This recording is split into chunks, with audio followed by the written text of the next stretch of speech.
Olá, sou Wagner Souza, graduando do curso de Engenharia Civil pela Uniredentor,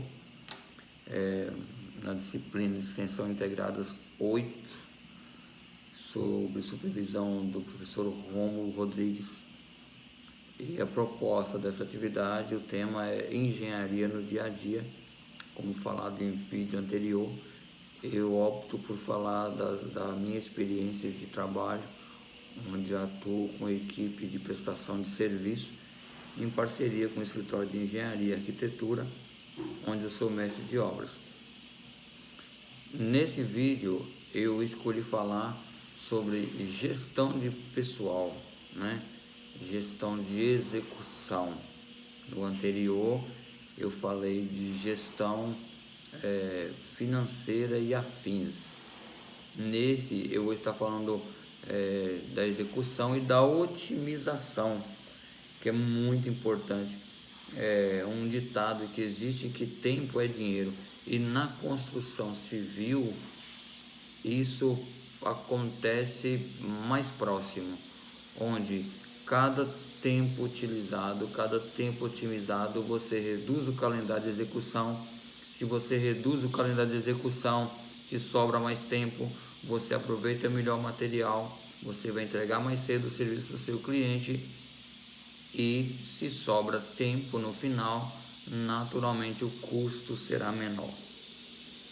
Então, falando de execução, eu vou estar anexando aqui fotos e vídeos de um canteiro que eu escolhi mostrar, onde nós estamos nas etapas iniciais.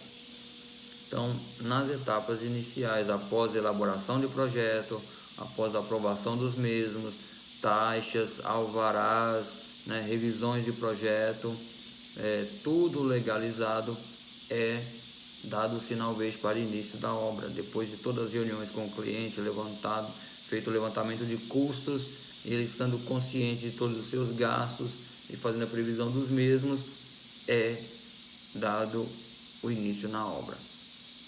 Começando, primeiro projeto nosso para execução, projeto de locação, já está com o terreno legalizado, já tem a quadra identificada, vamos usar o projeto de locação. No projeto de locação, primeiro passo, montar o gabarito ao entorno da obra, com recuos nos limites, para que esse não venha atrapalhar a execução. Então, recuo, algumas pessoas optam por 50 centímetros, 1 metro, para que não fique no mesmo eixo da edificação. Em alguns condomínios, como é no caso dessa obra que iniciou agora, eles pedem que feche toda a obra. Então, se fechar toda a obra nos mesmos eixos da edificação, dá incompatibilidade. Então, é feito o recuo, monta-se o gabarito nivelado. Posteriormente, o gabarito, com auxílio do projeto de locação, é fixado pontos, geralmente pregos, que serão os endereços desses eixos, que após colocados, cruzados, vai nos dar os endereços da locação dos tubulões, onde posteriormente serão feitas, após a abertura, serão feitas as sapatas, concretagem de sapatos e assim por diante. Então, após a marcação dos tubulões, há quem opte por fazer a abertura com máquinas e há quem opte de fazer a escavação ainda manual. Qual a diferença? Percebi que quando trata-se de um terreno arenoso, quando abre-se com máquinas, com trator, etc., fica muito irregular a abertura do mesmo, e isso vai acabar onerando o cliente, e você vai sair da previsão de orçamento que foi feita anteriormente, pois na locação, no projeto, lá já é possível identificar a cubagem de concreto, o orçamento desse concreto, pois ali já tem a área quadrada dessa sapata e a altura que vai nos dar a metragem cúbica. E quando abre-se com a máquina, abre muito irregular, e isso pode vir a sair dessa previsão, e o concreto pode chegar até 30% a 40% fora do previsto. acaba onerando. Então muitos ainda optam por escavação manual, pois essa é possível uma precisão maior no que diz respeito à fidelidade das informações do projeto de locação.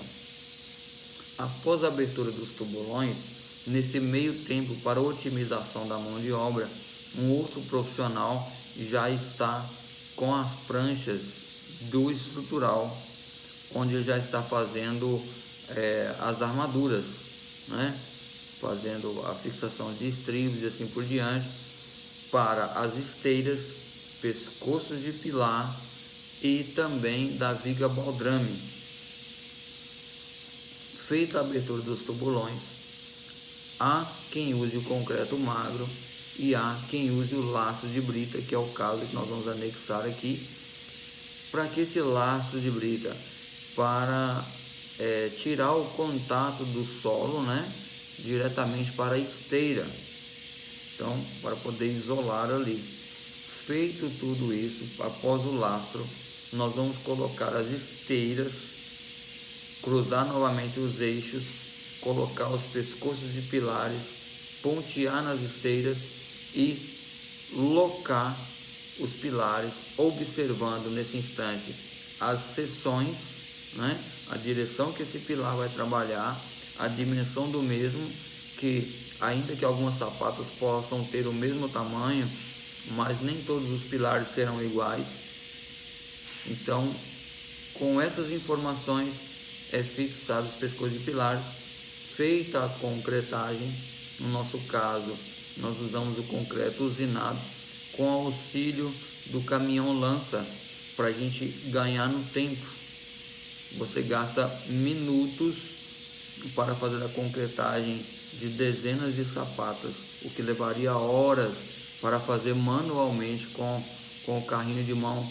Algumas pessoas conhecem como carriola, e sabemos que se o tempo estender muito, o concreto vai entrar em processo de cura, o que não é recomendado, e ainda dificulta a trabalhabilidade desse concreto, e o que de maneira errônea alguns acabam adicionando mais água, não sabendo o prejuízo que isso pode trazer, principalmente por se tratar de um concreto de fundação. Após a concretagem das sapatas e do pescoço de pilar, é feita a caixotaria junto com a ferragem da baldrame. Outro ponto muito importante nessa hora: já ter em mãos as pranchas do hidrossanitário para deixar os pontos de espera de água, de esgoto, de tubos de ventilações e afins, para evitar que tenha que estar cortando essa viga baldrame depois. Então, fazendo antes, ela terá muito mais resistência. Após a concretagem da baldrame, fazemos a impermeabilização da mesma com manta asfáltica nas faces interna, externa e superior. Após o tempo recomendado, é feito o aterro e compactação dessa baldrame. Nós ainda trabalhamos da seguinte maneira, visando a organização da obra, porque também é muito importante o canteiro de obra estar organizado. Nós fazemos o piso, o magro que chamamos, logo no início da obra. Após a baldrame pronta, nós fazemos o piso grosso com uma camada que passa por cima da baldrame. Muitos iniciam a alvenaria e posteriormente vêm a fazer o piso magro, porém ele fica limitado faceando com a baldrame, que pode vir a dar recalque, dar pequenas fissuras. Quando a gente faz antes, um dos pontos é que ele passa por cima, então reduz essa chance dessa fissuração, e a obra também fica mais organizada, vai ficar nivelado para montar, para auxiliar na montagem de andaimes, para manter a obra organizada, para o amontoar do tijolo cerâmico ou do bloco que for optado nesse projeto. É muito importante também, já me deparei com situações do cliente encomendar os projetos com diferentes profissionais e na hora da execução acontecer o que nós chamamos de incompatibilidade de projeto, onde um projeto não comunica com o outro, onde tem uma viga passando no lugar que no outro projeto ela não é prevista, uma bitola de cano passando no lugar que não é recomendado, onde poderia ter feito um shaft. Então assim, o conselho é que aqueles que optarem por trabalhar como projetista se atente para o modo construtivo, que é muito importante, o modo de execução, as dificuldades da execução desse projeto. Eu, por exemplo, nós observamos até o aproveitamento da madeira que vai ser utilizada nesse canteiro de obras. Eu, por exemplo, escolho sarrafos para montar o gabarito que ele coincida com os fundos de viga do vigamento aéreo, ainda que não vá utilizar todo o material, alguma coisa acaba se perdendo, mas o que você consegue utilizar de sobra do gabarito na remoção desse sarrafo já é uma economia para o projeto. Então, otimização de obra não é só a questão da otimização de tempo, mas também de utilização e reutilização de material. Olá, eu sou Wagner Souza, seguindo a proposta da atividade com o tema Engenharia na Prática. Estou aqui em campo, em uma obra da qual eu sou mestre de obra e gestor dela. E aqui estamos nos passos iniciais da obra. Aqui está o projeto de locação, onde é possível ver os eixos das sapatas, orientações dos pilares. Após essa parte aí é montado o gabarito da obra. No gabarito a gente coloca os endereços das sapatas, né? Que é marcado com pregos com diferentes eixos, aferido o esquadro da obra. Posteriormente é feita a abertura dos tubulões. E após abertos os tubulões, nesse meio tempo, em paralelo está sendo um profissional vai adiantando as armaduras. Depois a gente coloca um laço de brita, que é para isolar o contato da esteira com a terra. Próxima programação, concretagem dessas sapatas. Depois da concretagem da sapata, nós vamos fazer os pescoços de pilares, que vai chegar até o nível 0 da viga baldrame. Esse pescoço de pilar será impermeabilizado. Posteriormente, a gente vai aterrar esse pescoço de pilar, vai fazer a compactação individual, não junto com a baldrame, vai fazer antes para que não haja recalque nesses encontros. E aí daremos sequência no trabalho.